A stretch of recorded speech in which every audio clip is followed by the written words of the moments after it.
to New York City, and I lived with Sean Puffy Combs for a year. That's the crazy thing. Let's talk about the filth that's starting to come out in the early days of the Diddy trial. This, of course, is P. Diddy. Surprise, surprise, he's a creep. Surprise, surprise, he's done horrible things. Usher walked into the courtroom that day carrying more than just his testimony. He carried years of secrets, hidden beneath his success, fame, and loyalty to a man who had once been his mentor. The camera flashes outside, and the quiet talk of reporters guessing what he might reveal all faded into the background. This wasn't just any high-profile trial. It involved Sean Diddy Combs, a powerful figure in the music industry, someone whose influence once seemed unshakable. But that influence was starting to fall apart, little by little. And Usher was about to reveal something that could break it even further. Look at Diddy, for instance. Let's take a look at him. Let's take a look at, he has videos. He has videos of the parties. Now, what I've heard, which I don't know how much of it is in mainstream media, I don't really follow the story that much, but what I've heard from friends that are attorneys, friends of mine that have represented me before, agents and so on, is there's a bidding war. Usher's connection to Diddy wasn't just professional, it was personal. At just 14 years old, he was sent to live with the music mogul in New York. The decision wasn't his. It was made by executives at Layface Records, who believed that Diddy, known then for his success, confidence, and creative skills, could shape Usher into a star. On the surface, it seemed like a great opportunity. Diddy had a proven talent for turning fresh artists into hitmakers. But what Layface Records saw as a golden chance turned into something more complicated, a part of Usher's past that he spent years trying to come to terms with. Back then, Diddy's home wasn't just a place to live. It was constantly buzzing with celebrities, up-and-coming artists, and anyone lucky enough to be in his circle. For a 14-year-old, it was overwhelming. The house was always active, music blasting, people coming and going, and very little structure. There was no clear guidance or mentorship like Usher had expected. Instead, it was a chaotic lifestyle wrapped in luxury. It was a world where rules didn't seem to apply, where things often went too far, and where too much freedom left a young teenager lost. For Usher, it felt like being thrown into deep waters without... What'd they do to him? Because there's a lot of speculation out there, but nobody... I mean, I've heard things, but what did they really do? What Usher experienced during that time left a lasting impression on him. There were parties that lasted into the early morning, filled with people from music legends to complete strangers. Even as a teenager, Usher could sense that some of what he saw crossed a line. It felt risky, unsettling. His role back then was to observe and learn, but what he witnessed was far more than any teen should have had to process. It wasn't just about the parties or the constant flow of people. It was the environment of indulgence, power, and a sense that rules didn't apply. That atmosphere seemed to seep into every part of the house. For years, Usher tried to dismiss it all as just part of the lifestyle, something he wasn't meant to fully understand. But now, sitting in a courtroom and reflecting on those memories, everything became painfully clear. When Usher began his testimony, the courtroom grew silent. He spoke honestly about being a teenager placed in a world he didn't know how to navigate. He was supposed to be learning about music and the business, but instead found himself surrounded by experiences that left him confused and unsettled. He recalled scenes that felt more like movie moments, so over the top they hardly seemed real. But they were. This wasn't a music video shoot. It was his real life, and it was anything but glamorous. Usher shared how he would sometimes wake up unsure of what he had seen the night before, unsure of what was normal and what wasn't. What'd they do to him?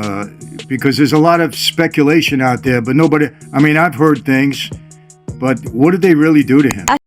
For the most unsettling part of Usher's testimony wasn't just the stories he shared. It was the realization that, as a young teen, he wasn't treated like a developing artist, but rather like just another piece in a larger, chaotic environment. The adults around him, those who should have been guiding and protecting him, seemed more focused on staying close to Diddy than on taking care of a 14-year-old. Usher described feeling out of place, like a spectator in a show he never signed up for. And even though he was talented and motivated, Diddy's version of mentorship didn't involve support or guidance. Instead, it felt like he was thrown into the middle of a storm to see if he could survive on his own. What made Usher's words even more powerful was how they reflected a pattern, one that matched stories from others who had been in Diddy's inner circle. The tales of blurred boundaries and unchecked power weren't just isolated to Usher. They pointed to a larger culture where control and influence were used in questionable ways. For years, people had hinted at the darker side of Diddy's world, but few were willing to go into detail. Usher's testimony changed that.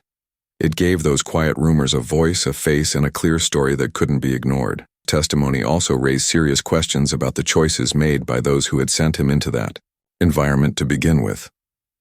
Executives at LaFace Records had presented the decision as a smart career move, a chance for Usher to learn from one of the biggest names in the music industry.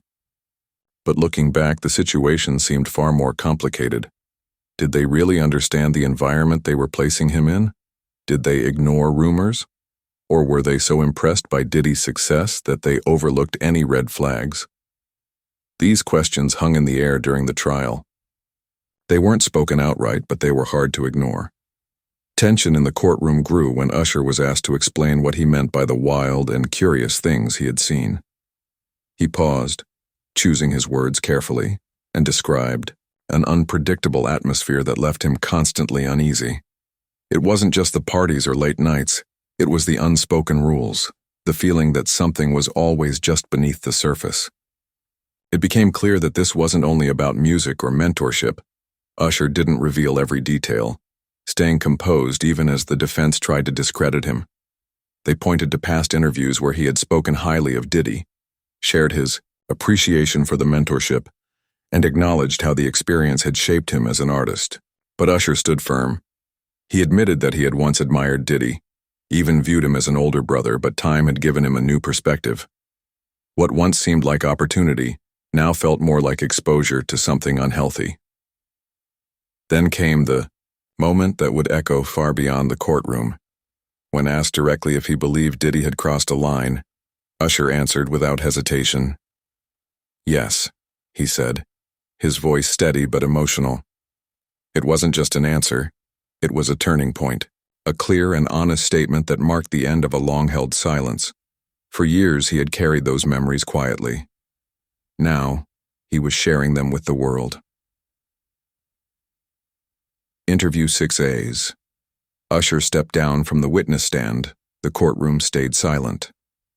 The weight of his testimony lingered in the air. What he shared wasn't just about his own experience. It offered a look into a culture that had been allowed to grow without oversight for far too long.